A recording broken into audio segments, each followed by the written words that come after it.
Hello, this is Mark from SineWave, and this is part 2 of our MSS, or mobile site survey tutorial. And we left off where on the part 1, getting up to the point where we need to configure the MSS itself on our testing parameters. So if you haven't seen that, go back and look at that one, and then you'll be caught up to where we're at now. So the next step we need to do is log into this 5G Ready IO, and this is the location where your data will be sent, and then this is where it'll create a CSV file for us that's easily uploaded into Google. On the last video I said that this was something that Cradlepoint owns. I'm not so sure that's the case, to be honest with you. I think I know they helped create the project. I mean, here it gives tribute to Cradlepoint's extensibility team. So I don't know the ownership of this. So if that is something that you're not interested in due to that, I get it. Just know that you can still get the data. It's just not going to be, you're going to have to do a lot more work. You have to compile it yourself, essentially. So in here, we have just logged in, and then we can see only 3 tabs, pretty easy. They give you some instructions here. There was a video. It's good. I just don't think it's in-depth enough for many of the clients I've worked with. So, which leads me to develop this. So we want to create a token. The token is how we're going to identify, or how we're going to know exactly where to send the data that we're going to accumulate. So we're going to add a record, and let's call it whatever you want. So mine, I'm going to call it test, but what is important is this token ID number. We want to copy that down. We'll click save, go back to list. You notice it populates it here. We can also copy and paste that token right there. We can edit it. So if we want to change the name or delete it, it's right here, this delete button. And notice this is another thing to note. So all data will be deleted after 3 months. So whatever you have in here, 3 months later, this is going to get scrubbed. So just for your knowledge that you want to retrieve this data before that time frame. This will then be presented in a record. So again, here's our token with the name.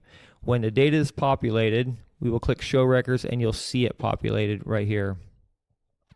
So let's go back over to NCM and set that up. Okay. So now that we created our LAN manager remote access into the SDK, we want to launch that. So we'll launch it here.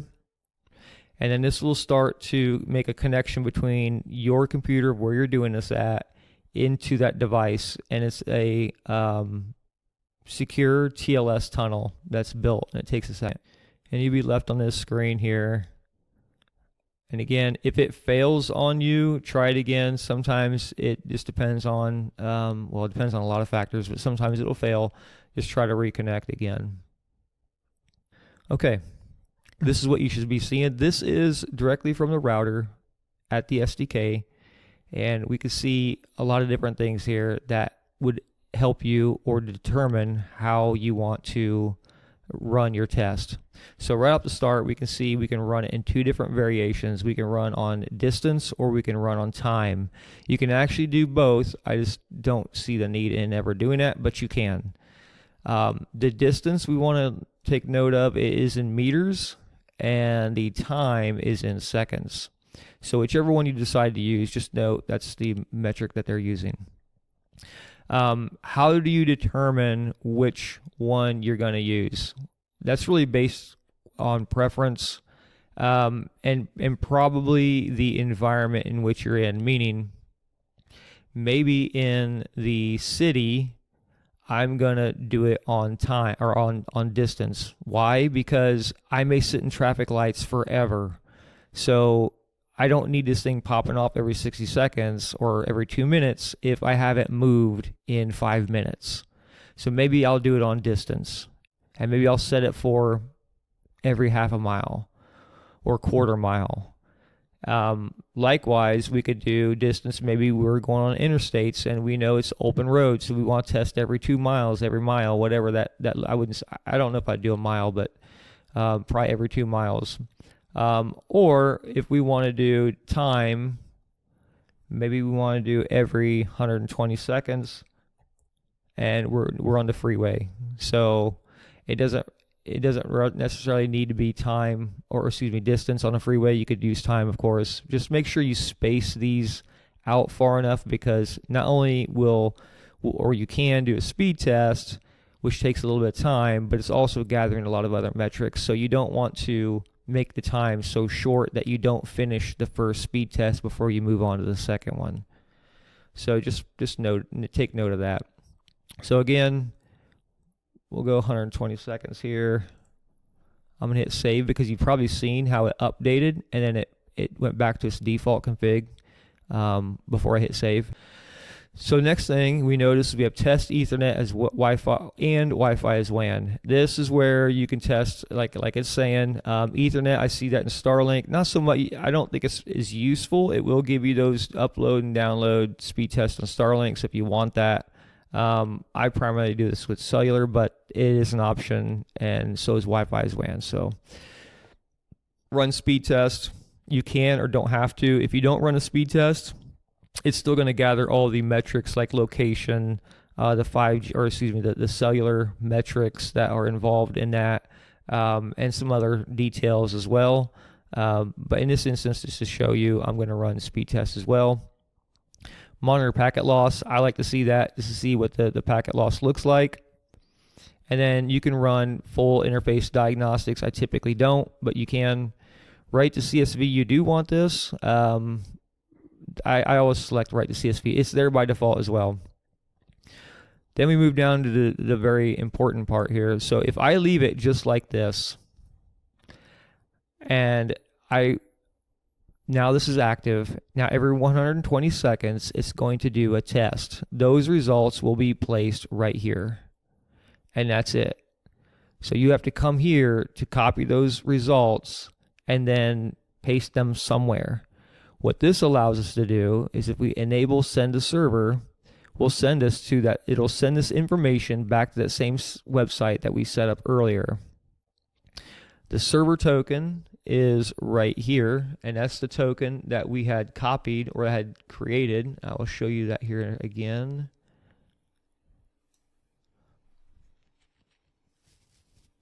There's my test token.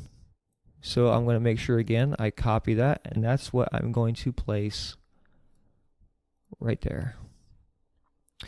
Don't enable send to or enable surveyors. That's a whole different topic. I have yet to see it useful in what I do and what the majority of our customers do. So if you want to know more about that, you can read up on that in the Cradlepoint docs, or simply ask us through email, but that's not for this tutorial.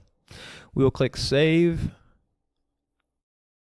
Get removed my token because I didn't save it quick enough. There we go. And as you can see here, we're already getting traffic coming in and out, and we can see download, upload, and whatnot. So let's now move over to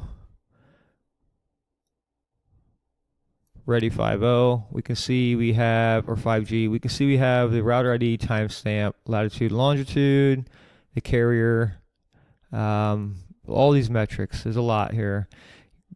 We do see that we have none for 5G, and the reason for that, and we are running a 5G device, the reason for that is, in my instance, is because I cannot get 5G coverage where my kit is located at. It is located on the ground, literally in between two concrete walls, and the cell tower is over 2.5 miles far, or distance.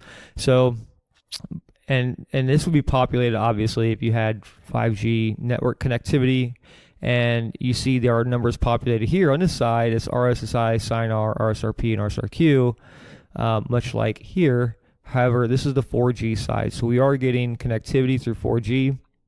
And then we can see download and upload, which is actually quite impressive considering where I'm at, and where I have my kit located at on the ground. So And from here, we can see we have our data. Now we can click export record and we'll get a CSV file. We will open that CSV file up and we need to save it. I'm not going to hit convert. Okay, so what is important here is obviously, I mean, all the data, of course, but what I like to do in my instance, like this is not the greatest example. If you have multiple routers in different vehicles and whatnot, you may want a way to identify those routers. Because, for example, how you identify truck 1 from truck 2.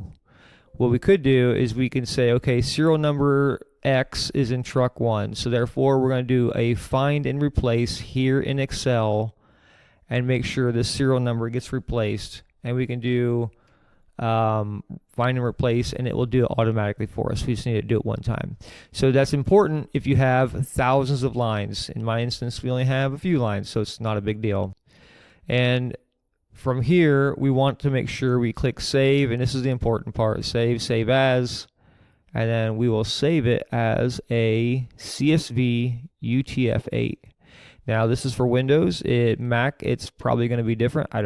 So we saved it, and now we are ready to upload this into our Google Maps. And we will do that in another video because this one's getting very long. Again, like I said, it's going to be multi-part just to make sure I go through all the details with everybody. So see you on the next video.